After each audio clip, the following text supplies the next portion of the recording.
It's my pleasure to introduce our next guest. This dynamic brother that I got to meet, a couple months ago. And he is doing his thing in the education field. So it is my pleasure again to introduce CJ Harris, Memphis class of 2022. CJ, if you can, just kind of let us know a little bit about yourself and what brought you to the program. Oh, okay. CJ Harris. I'm an educator. What brought me to the program initially, I was recommended um, by a really good friend. He had went through the program, and I watched him. I was part of his campaign, and I watched him. Run. He didn't win, but he learned so much from the process, and he told me that one of the focal points and one of the most important points in his process and everything he had did was he went to Leaders of Color, and they gave him the setup and you really just the information necessary to be effective.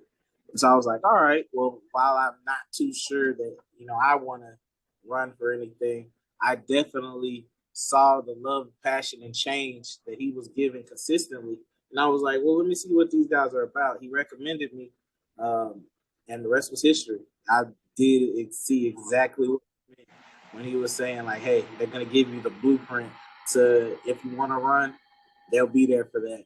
But if not, you can still be a change agent in the community. So hey, here I am. Nice. So you got in the program.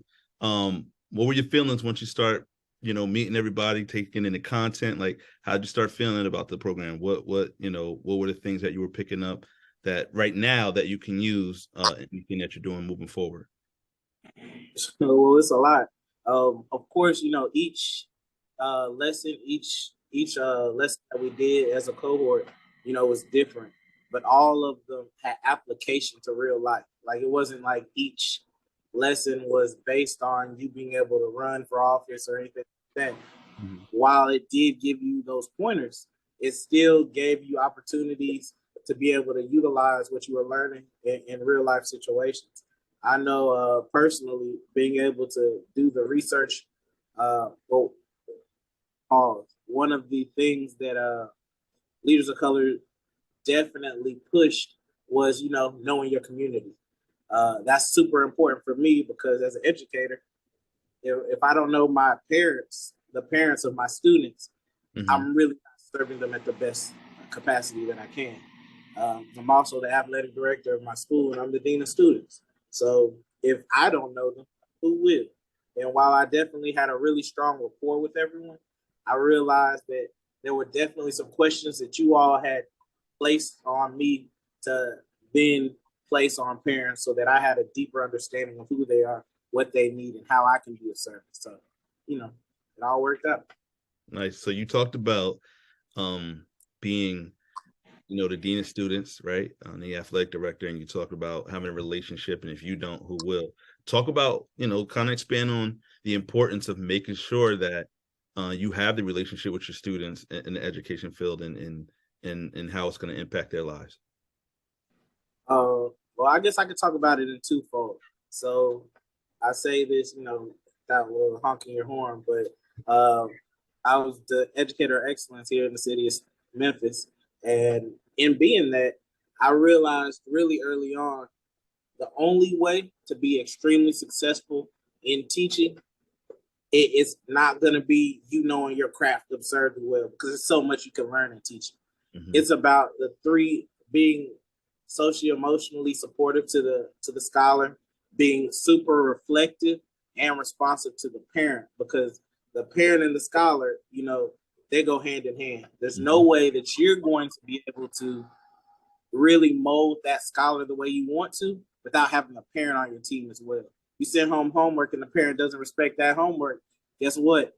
That's at bats and chances that scholar could have had to master something that doesn't happen. But guess what? If you take a step back before you put that homework on their plate, you take a second to have a conversation with the parent, like, hey, look, what was your experience in school? All right, now just understand this before we go anywhere further. Mm-hmm. I believe I'm going to be the best thing for your scholar this year. Not saying that there aren't people who are going to be better, but I'm saying I'm going to put everything on the table and I'm going to try my best to be exactly what your scholar needs to be successful. And if you look someone in the eye and you let them know that, a lot of times they're willing to commit to you the same level of effort you're willing to commit to them. So now you're playing 2-on-1. 2-on-1, look, we score all day on that one. So we score all day on that one. So yeah, it ended up being you create that relationship with the parent, then you come back and get the scholar. And of course, you make sure your craft is sharp. And while you may not be the best teacher, because this city of Memphis has a lot of great educators. It does. We're out here. We're putting up points.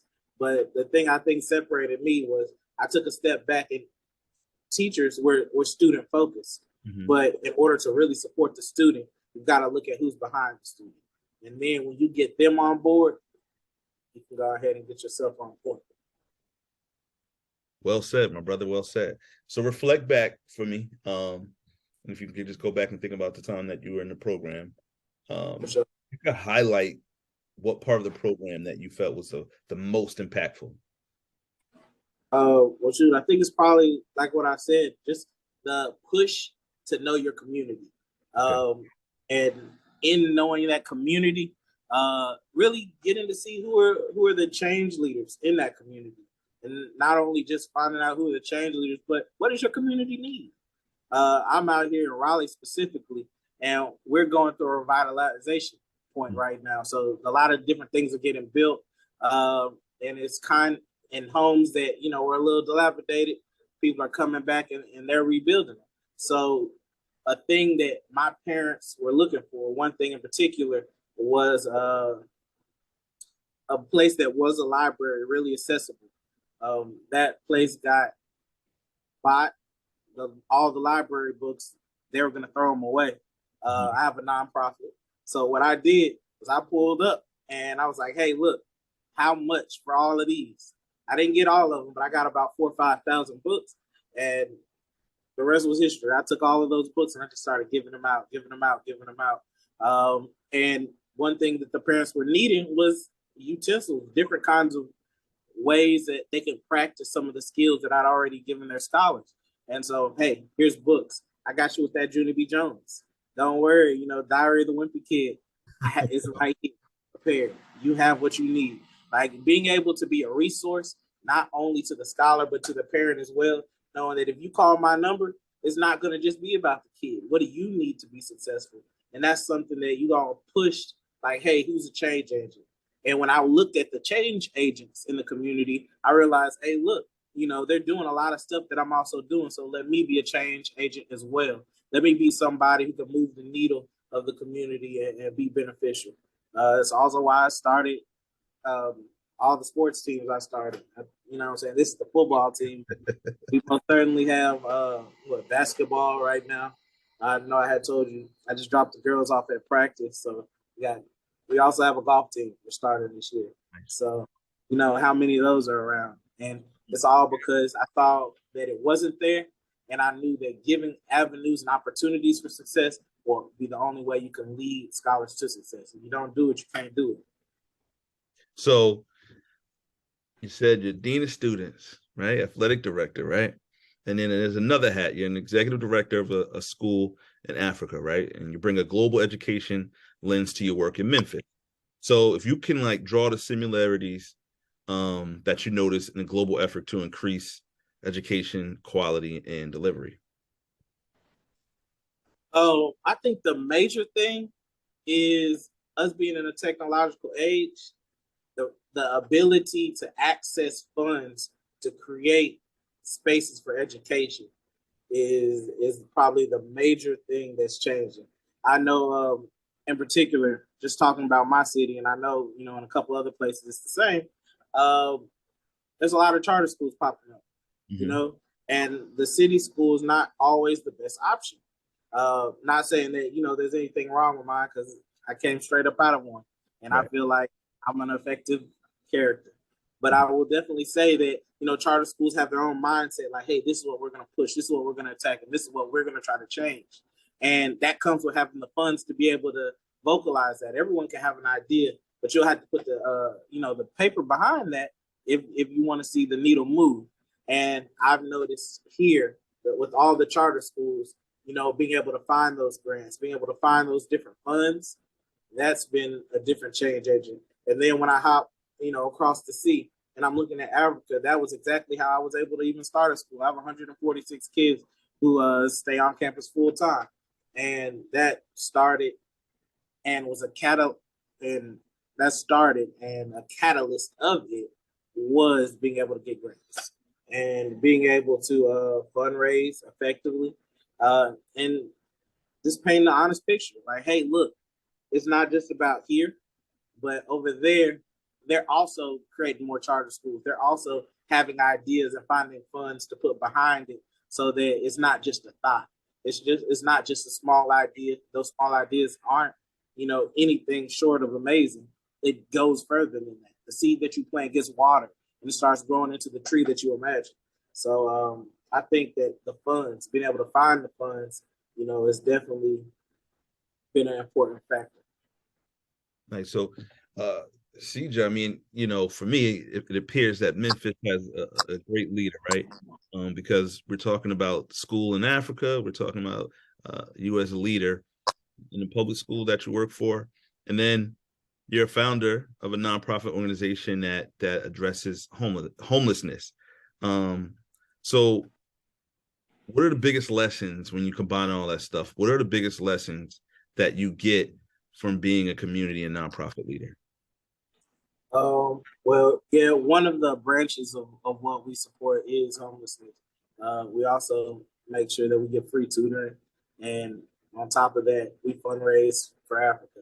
But as far as focusing on that homeless thing, uh, I feel like one of the major lessons that I've learned, and not that I was ever from a place that, you know, it's lost in me or lost from me, but no matter what people go through and the challenges that may arise, who you are deep inside is always going to show if you're genuine.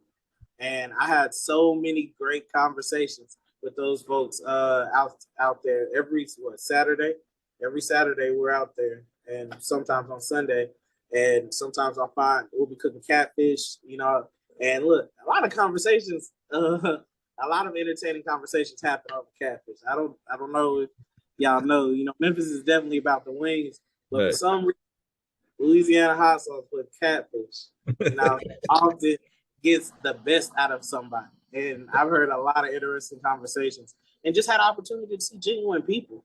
And when you see genuine people, it fuels you even more to be able to serve at a level that, is noticeable. Because shoot, when you see somebody else with passion for something, it just makes you want to be passionate for what they're passionate about. I would never be able to lead or, follow if I didn't have passion, if I didn't have an energy that says, hey, let's go. So I feel like I get fueled and have that energy, just kicking. So with all of those roles, right? All those leadership roles that you have, tell us how you're balancing pursuing a doctorate. Woo, boy. Okay. Pro tip right here. Check. When you make your schedule, right, plan to be late. So when you make your normal schedule, right, we say, okay, I'm doing this during this time, remember you're human, and then throw another 10 minutes in there because you're not going to do what you said you're going to do. Right. And so if you give yourself that 10 minutes, you're going to be proud of yourself when you're done 5 minutes early. Then you're like, oh, okay, look at me. I'm all right. Because it's a rough one for sure. And it's definitely something that's been super challenging, but it's something that I wouldn't change for anything because I know that the ability to be just as reputable as I think that I am and being able to walk in certain rooms and have certain kind of conversations does require a different kind of title sometimes. And though I personally prefer coach, I'm thinking of how I'm a coach, doctor, coach, like where I'm going to throw all those things in. Mm-hmm. And that's a fun thought process to have. So just plan to not do exactly what you said, but always plan also to get it done in the end. So throw those extra windows of time. Don't get too laser focused on timetables. Give yourself a wider window to be a human. Great advice. I'll make sure I use it the next time. Look, like I was just coming here, like I know I needed to be on at a certain time, and like I told you, I need to drop the girls off at practice. And so I was like, dang, how I'm gonna make it, how I'm gonna make it. But I had set the timer for this 10 minutes early. So I actually ended up making it, being like, dang, I'm supposed to be on. Wait. I got Now, you saw that. It felt real professional. It was a risk for reward for sure. So in general, with all of your hats that you hold, or that you wear, we all know of great nonprofits and community leaders in our neighborhood, but don't always know what they need, right? So what is one thing community members can do to support leaders like you and, your organizations? Well, I think for one, we're currently revamping a couple different things, but I think that a major way that we can always have support is donate. And when I say donate, I'm not talking about finances. We'll find grants, but your time. Like, what are you doing on Saturday? You know what I mean? Between then and now, like, come volunteer. I have a clothes closet, and we would love to have more people out there to give and do and serve and just help people find the right pair of shoes and also donate because I have a lot of people who homeless people be wanting to be sauced up too. Don't like I had a couple pairs of Concords and it really changed the day. You know what I'm saying? Like it changed the day for sure. And I love the fact that I was able to do that. And it all came from people spending their time and donating and spreading the word. Also, if you're attempting to be an educator, if we think education is something you want to do, right?